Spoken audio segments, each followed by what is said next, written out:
Mga kapuso, ito po ang mga ganap na dapat po natin abangan mamaya dito lamang po sa Lilat Matias, Attorney Atlo.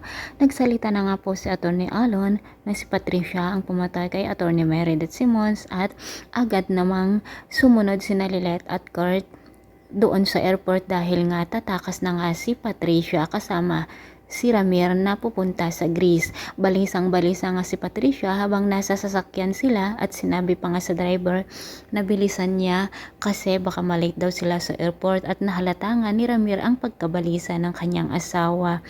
Mga kapuso, nalaman na nga rin ni Ira na si Patricia nga ang killer dito sa kanilang ina kung kaya't sabi nga niya kailangan pagbayaran ni Patricia ang kanyang ginawa. Samantala, gagawa na nga rin po si Attorney Alex na kung saan ay ang attorney ni Attorney Alon upang mapabilis nga ang pag-imbita nila kay Patricia at mapigilan ang pagsakay ng eroplano. Sumunod na nga rin ang mga kapulisan para sa ganun nga ay mahuli na nga po itong si Patricia, mga kapuso.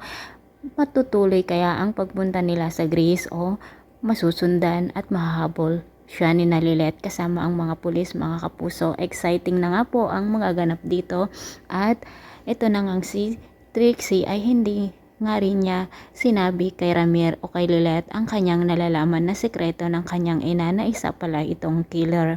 So mga kapuso, siguradong kasusuklaman ni Ramir itong si Patricia kapag malaman niya ang katotohanan at pakaabangan po natin ang lahat kung mahuhuli na nga ba ang totoong kriminal dahil siya nga rin ang lahat ng may kasalanan dito sa pagkawala ni Ino, mga kapuso, at marami nga pong mga taong nag-aabang dito sa pagkahuli ni Patricia. Maraming salamat po, bye-bye.